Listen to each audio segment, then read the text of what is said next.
someone told him to do, or that he intended to injure Brooks by putting the shackles on? How can it be that Doc sends a Matthew Gallagher onto the front lines, tells him to follow lawful orders, one being shackles, put on shackles, and then prosecute him here for murder, manslaughter, and gang assault for following that lawful order? From 9/26/38, when Matthew Gallagher returns, to 9/27/58, Robert Brooks remains on the edge of the gurney. And once again, everything stops. From Matthew Gallagher's perspective, it stopped 3 minutes earlier when he left the room for the shackles. When he left the room for the shackles, that was the last time that he saw anything that was excessive. Then, once again, because they left Anzalone in the room, unprovoked, right in front of Trombley, with no notice, Anzalone hits Robert Brooks again. Matthew Gallagher doesn't know that's going to happen. He's not part of it. He's on the other side of the room. But Anzalone shouldn't be in the room, and he hits him. No opportunity by Matthew Gallagher to know what was going to happen or to do anything to stop it.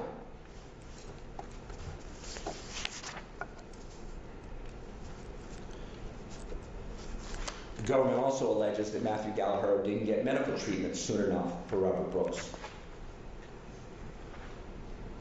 Trombley testified that he said out loud that Brooks is to go to the hospital, but must first go to the mat. That's at 9/28/14. Matthew Gallagher has been in the room for 4 minutes, and Trombley says he's going to the hospital.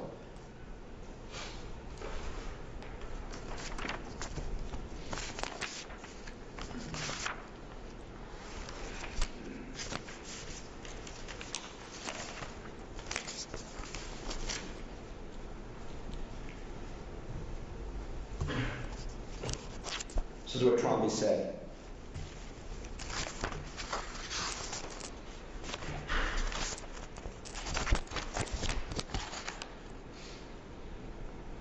Question of him: at any point in time, did you say that out loud that Mr. Brooks was going to have to go for a trip, meaning to go to the hospital? Answer: I figure he was eventually going to have to go back to the hospital. Yes. Question: did you say it out loud?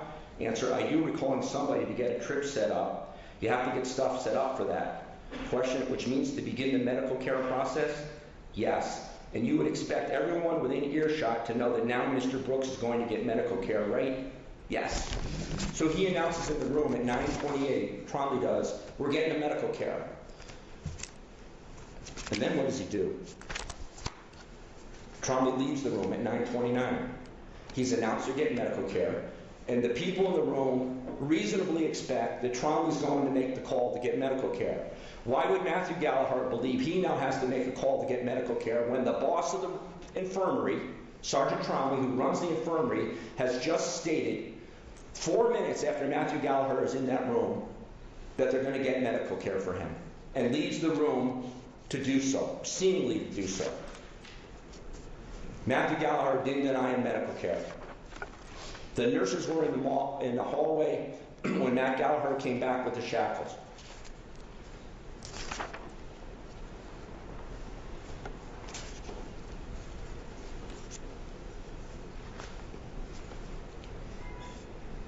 Page 124, Ash. Now both Trump and Kessler also said that he went over to the window to unhook the shackles to get Mr.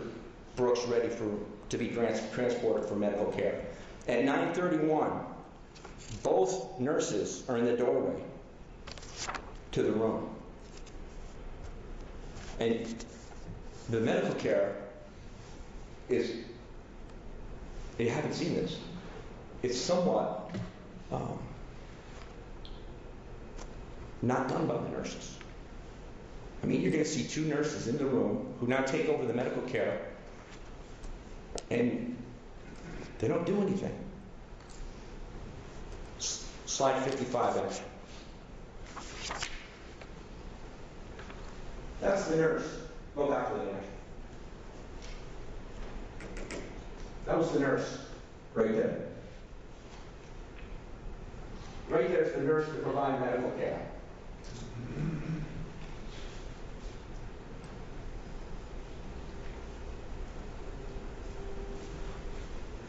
.56".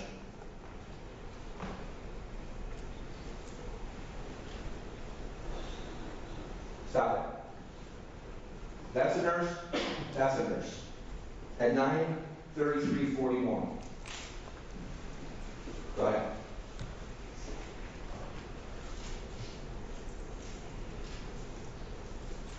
He's getting paperwork. Does the nurse look motivated to be helpful? But they're in charge. This is the medical care. Now, the government has told you that the defendants, Matthew Gallagher, are blaming others.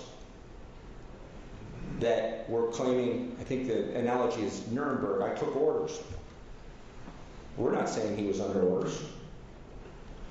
But we are showing that he didn't do anything that's criminal in this case. We are showing you that the circumstances that led to the decisions Matthew Gallagher made were the proper ones, and that he didn't intend to cause any injury to Robert Brooks. The evidence will show that there were people that did. Anzalone, Farina, Kessler, Walrath. What they did to Robert Brooks is a horror. You will so justly want to sit here, want to not have sat here for 2 weeks, watch this played over and over again, and not find someone guilty, right? You got to be leaning in. I got to find somebody guilty. Look what they did. You got to feel that. You care. You're repulsed. But they are not Matthew Gallagher. He is not Anzalone. He is not Frida. He's not Kessler. He's not Walrath. He's Matthew Gallagher. They call him, they dump Matthew Gallagher with the animals. And he's not. He is not guilty of the murder, manslaughter, and gang assault of Robert Brooks. The death of Robert Brooks is on the hands of those officers. The chart that the ME showed you, the medical examiner that had all those injuries, not one of those injuries was done by Matthew Gallagher. Not one. He does not bear criminal responsibility for the acts of those men in the administration building, in the walkway, in the entry to the infirmary, in the building, and in the medical room. The government has not proven beyond a reasonable doubt that Matthew Gallagher's decision in those 60 seconds, when he had to make a decision, that he decided and intended to kill Robert Brooks. He did not. He tried to do what he believed, under the circumstances, to be the right thing to do. When you first came into this courtroom, when we were all here, all of us, agreed you were the best to carefully hear this case. And you took an oath. An oath to listen carefully, to weigh the evidence fairly, and to follow the law that the judge will give you when the lawyers are finished. And I know you have done so and will do so. Judge Bauer, who's been fair to all sides, will tell you this. The government has the burden of proof. The burden of proof is beyond a reasonable doubt. The government decided to bring this case against Matthew Gallagher. Anzalone, Farina, Kessler, and Walrath, the people that struck Robert Brooks, are not on trial. You want to find them guilty. But Matthew Gallagher, this man, is on trial. This is his trial. The government made promises to you at the outset. The government then chose the witnesses to prove its promises. The government gathered the evidence. And the government didn't keep its promises to you. It is the government's burden to prove Matthew Gallagher guilty beyond a reasonable doubt. Proof beyond a reasonable doubt that Matthew Gallagher had the intent to hurt or murder Robert Brooks. That Matthew Gallagher has a wicked mind. that by placing shackles on Robert Brooks' ankles that Matthew Gallagher intended to cause Robert Brooks to die. That by moving Robert Brooks onto the medical gurney when others were struggling to do so, that Matthew Gallagher intended to cause Robert Brooks injury. He did not. In this country, under our Constitution, none of us can be convicted for the crimes of others unless we share the same mental state of those who committed those crimes. Unless the government proves beyond a reasonable doubt that the person they are accusing, Matthew Gallagher, has the same intent, the same objective as Farina, Walrath, Kessler, the whole crew, the charges must be dismissed. There is no other choice. None of us can be convicted when the government does not prove beyond a reasonable doubt. Mr. Gallagher is not guilty of the serious crimes he is charged with. I ask you, the cameras are on.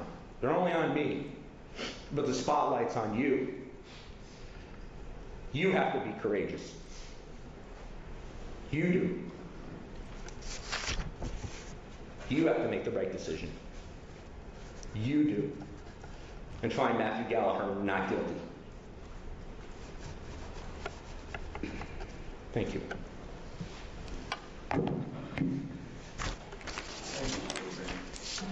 So folks, given the hour now, I think it's best that I give you a lunch break.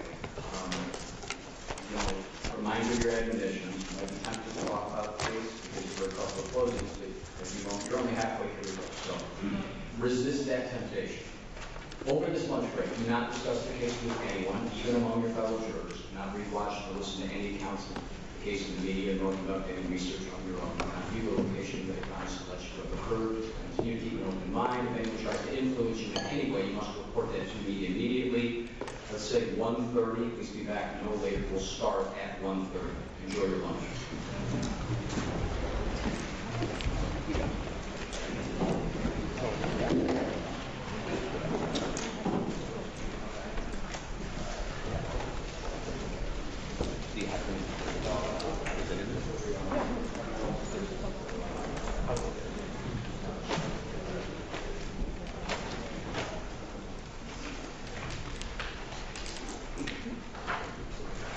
The jury has left the courtroom, remaining on the attorneys for each side along with each of the three defendants. Before we take our lunch break, one thing I have to address, because I don't believe the direction each of the defense counsels are facing, it came to your attention. I'll affirmatively note this for the record, as I believe I have an affirmative obligation to ensure a fundamentally fair trial. During Mr. Woodbrand's closing argument, a gentleman came in and from outside and entered the audience wearing an orange jumpsuit with Department of Corrections emblazoned across it. And if he's still here, I'll advise you, sir, you're welcome to be present in the courtroom. However, your choice of attire, I can only assume, is intended to offer some form of statement or influence or prejudice toward the jury, and our law simply does not allow that. So when you return from the lunch break, you are going to have to change your attire.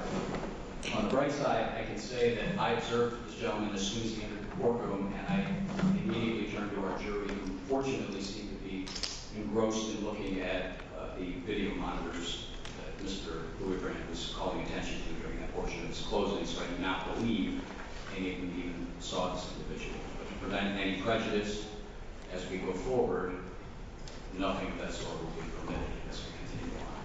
Is there anything else on either side? People? No, Your Honor. Defense? No, Your Honor. All right, we'll see y'all back in 1:30.